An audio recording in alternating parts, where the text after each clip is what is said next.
It's about that time. It's time for another 2015 NFL mock draft.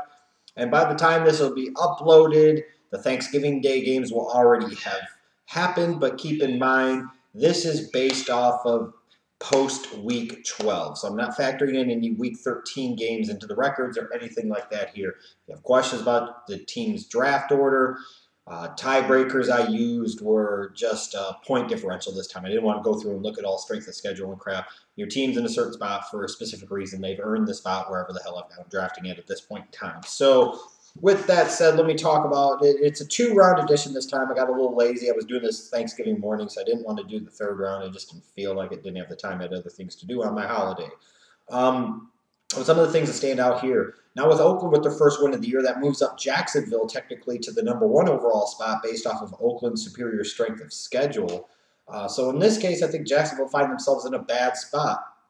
Yes, they have the #1 overall pick, but unfortunately for them, what they need help on is on that offensive line, and I don't envision an offensive tackle at this point being worth the #1 overall pick in this draft, nowhere near it. The other problem is that they're not in a position to draft a quarterback since they just reached mega time for Blake Bortles like they did in the last draft with the 3rd overall pick. Furthermore, when you look at it, they also have the problem of I'm not sure if there's a defensive player at the #1 overall pick that really fits their needs on that side of the ball. In that case, I guess they would have to kind of default to Leonard Williams, the defensive lineman from USC, but again, I'm not sure that he's the best defensive player in this draft. The other big problem for the Jaguars is if they had the #1 overall pick would be their luck and their way to have the #1 pick in a year where there might not be a quarterback that is a clear-cut Andrew Luck type of #1 overall talent to where you might have several teams trying to trade up into that spot. It could be a no-win situation for the Jacksonville Jaguars, basically, is what the hell I'm saying.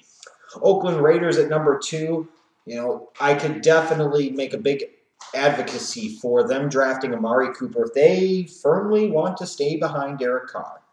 Then that's their business. They can do what they want as an organization. I don't know if I fully agree with it, but if that's what they choose to do, then drafting a defensive player at #2 overall is fucking moronic, period. If you were an advocate of them building around Derek Carr and then you were mocking them to take Leonard Williams or some other defensive player, you're a tool. If you're going to go with Derek Carr, then you best damn sure well do everything you can to surround him with the talent that he needs to succeed, what he clearly lacks in Oakland right now on the offensive side of the ball. Perhaps the best offensive player at this point in time on the board, at least at this particular moment, would be Amari Cooper, the wide receiver from Alabama. Is he a Megatron type of guy? No. Is he a Julio Jones, AJ Green type of talent?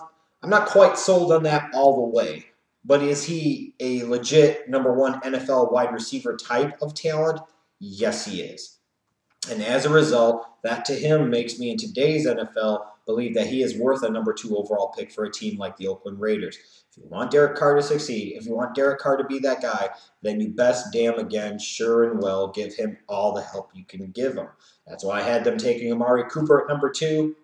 And that's why in the 2nd round, I have him gambling, if he were to declare, on Dorial Green-Beckham, the former Missouri receiver now at Oklahoma. With his 6'6" size and athleticism, you're talking about him and Amari Cooper. You want Derek Carr to succeed. You give him Green-Beckham and you give him Cooper, man. You're on the right track to doing just that. In terms of the quarterbacks in this draft, again, as I mentioned before, I operate under the assumption until proven otherwise that everybody that could declare will declare. I have Mariota going #3 to the Jets. The Jets are bad. They have to start over, and they have to get a quarterback. It's that simple. You look at #6, though, Washington, you might be surprised by me having them take Jameis Winston. I think the RG3 experience comes to an end at the end of this year. There's a very good chance of that. John J. Gruden, might very well be fired. Dan Snyder, I think, would want to rebuild that roster around another quarterback. A new coach is going to want another quarterback. And I think the temptation of the talent of Jameis Winston might be too good for the Redskins to pass on, even though in some ways they have problems with RG3 in one sense in terms of his locker room presence, his lack of leadership, his work ethic, what have you. Is Jameis Winston going to just be a bigger version of the same type of guy?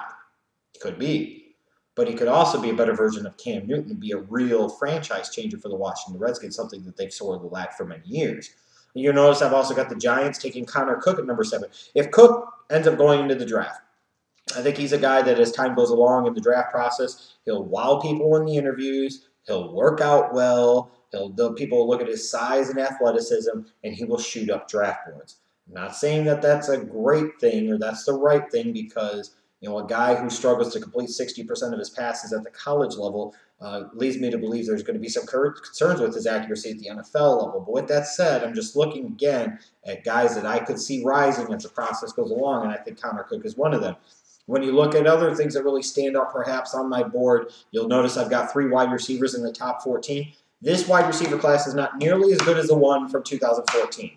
But the 2015 class is still pretty good. It just doesn't quite have the elite talent in it, nor does it quite have the depth of 2014. But again, 2014 might be the best single wide receiver draft class of all time. It might very well be. But this 2015 class is still pretty good. And Kevin White, I think, has big-time potential. Jaelen Strong from Arizona State, I think, perhaps could even have more big-time potential if he establishes that he can consistently get separation from NFL defensive backs. His physical ability, similar to Kelvin Benjamin, are scary. You'll notice I've got a big shock, a big move up the board with Bud Dupree from Kentucky going number 5 to Tampa Bay. It was a matter of me thinking that Lovey's going to want defense. He did it the GM's way the first year around, and the Buccaneers are sitting there at 2-9 right now. Lovey believes in winning via defense. He's going to want defenses. He's going to want defensive help out of this draft, and I actually believe that that's the right way for them to go. And I look at a guy like Bud Dupree from Kentucky, and I see him as a little bit of the type of cover 2 defensive end that Lovey would want opposite of Michael Johnson. And I see a guy like Bud Dupree being a guy that could shoot up draft boards again as the process goes along. Other guys that I see rising up the boards as time goes along, I look even to the bottom portion of round number 1. There's going to be a second safety going in round 1. I would be surprised if it wasn't. At this point, I think it might be Gerod Holliman from Louisville. I've got Nate Orchard, the defensive end, outside linebacker from Utah. I think he might end up being a first-round talent before all said and done. A.J. Cann, the guard from South Carolina. I'm not that sold on him, but I could see how somebody might like him in the first round. I could see the pass rusher Lorenzo Malden from Louisville being another guy that sneaks his way into round 1, as well as Eric Flowers, the offensive tackle from Miami. Here's a guy with the size. Here's the guy with the athleticism to legitimately play left tackle at the NFL level. If he checks out medically, he could actually go much higher in the draft. I firmly believe that.